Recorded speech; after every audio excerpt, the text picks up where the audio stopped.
Assalamualaikum warahmatullahi wabarakatuh. Di sini saya akan menjelaskan proyek PBL saya untuk mata kuliah Design Thinking. Untuk PBL saya itu berjudul Analisis Rekaman EKG berbasis AI untuk deteksi saluran pernafasan. Untuk anggota itu ada Muhammad Yadi Pratama, yaitu saya sendiri, dan rekan-rekan saya ada Aryansyah, Saskia Maharani, Cindy Veronica, Roma Fibianti, dan Syarif Hidayat. Dan untuk pembahasan proyek ini yaitu ada latar belakang, rumusan masalah, tinjauan literatur, dan desain sistem. Untuk latar belakang itu ada 4 poin. Yang pertama, penyakit jantung tetap menjadi penyebab utama kematian. Dan yang kedua, ada analisis EKG manual membutuhkan waktu dan keahlian. Dan yang ketiga, diperlukan sistem otomatis berbasis AI untuk analisis yang cepat dan akurat.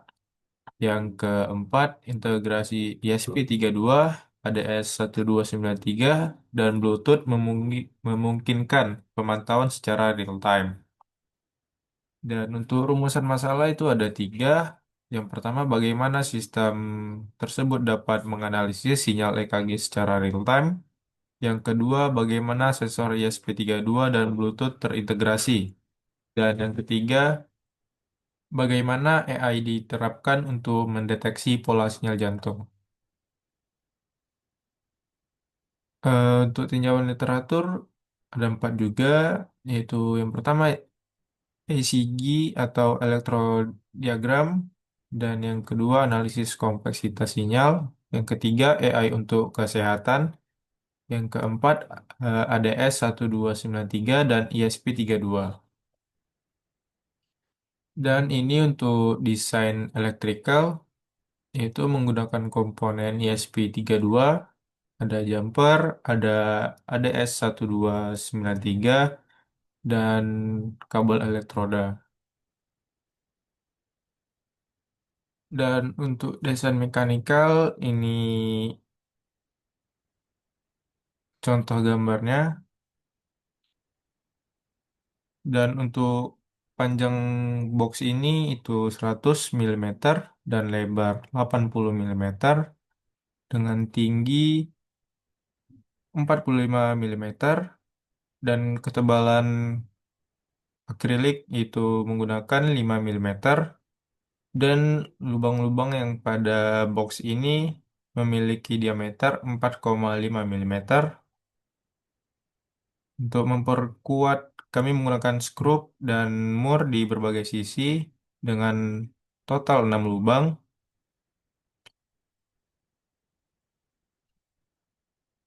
Dan untuk flowchart itu seperti ini. Itu alurnya pemantauan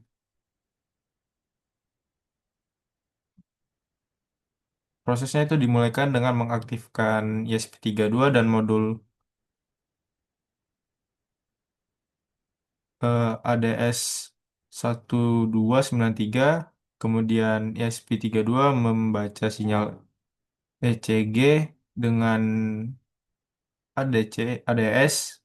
Kemudian sinyal yang diperoleh selanjutnya difilterkan dan diolah untuk meningkatkan kualitas data. Lalu dikirim menggunakan ESP32. Sistem kemudian mengecek apakah detak jantung terdeteksi. Jika belum, akan balik ke ECG membaca sinyalnya. Kalau misalnya iya, maka akan menampilkan data atau grafik KAP. Kemudian data akan keluar. Dan ini keempat, integrasi ESP32, ADS1293. Kita menggunakan Arduino IDE dan serial Bluetooth terminal.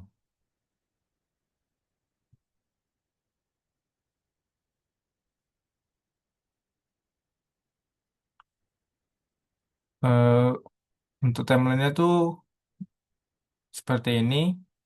Dan di minggu pertama itu kami melakukan perencanaan proyek dan penentuan topik dan studi awal tentang jantung. Di minggu kedua, kami mencari studi literatur dan datasheet ADS 1293 dan bagaimana pemahaman konsep tentang detak jantung. Yang di minggu ketiga, kami pemilihan komponen utama dan mengajukan RAB. Di minggu keempat, kami melakukan perencanaan rangkaian elektrikal dan menentukan koneksi pin ke ISP32. Di minggu kelima, kami memulai perakitan hardware dan perkabelan. Di minggu keenam, kami melakukan perangkaian-rangkaian mekanikal dan pemrograman dasar ISP32.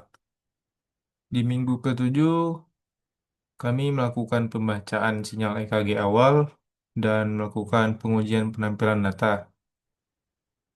Dan untuk minggu setelahnya itu kami melakukan visualisasi sinyal EKG pada serial plotter dan menyesuaikan skala sinyalnya. Di minggu ke-9 kami mengurangi noise dan stabilisasi sinyal dan kami melakukan optimalisasi kualitas grafik ECG-nya. Di minggu ke-10 kami melakukan testing alat. Di minggu selanjutnya kami menguji secara real time dan evaluasi performa alat. Di minggu ke-12 kami melakukan testing ulang alat dan menyempurnakan programnya.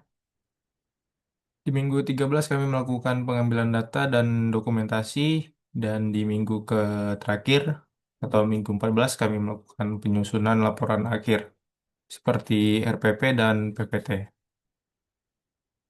Dan ini untuk dokumentasinya.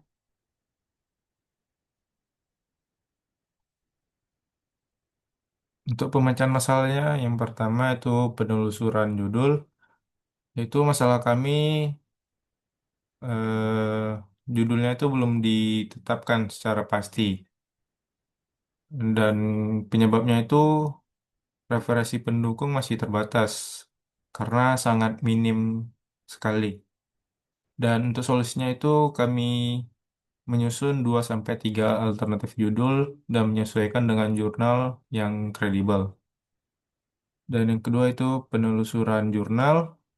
Masalah di kelompok kami itu referensi jurnal sulit diperoleh. Penyebabnya karena pemilihan kata kunci pencarian kurang sesuai. Untuk solusinya itu kami memanfaatkan database ilmiah secara IEEE dan Science Direct dan Google Scholar. Yang ketiga, konsultasi dengan manajer proyek atau Manpro. Untuk masalah itu kami belum menemukan judul dan masih memerlukan perbaikan. Penyebabnya itu judul belum sepenuhnya selaras dengan cakupan proyek. Dan solusinya itu kami melakukan diskusi ulang dan menyesuaikan ruang lingkup pembahasan. Dan yang keempat, penyusunan proposal bab 1 dan bab 2. Masalahnya itu jumlah jurnal pendukung belum memadai karena sangat minim. Di ya penyebabnya itu kata kunci pencarian belum optimal serta keterbatasan akses database jurnal. Untuk solusinya itu kami mengoptimalkan dan memvariasikan kata kunci pencarian.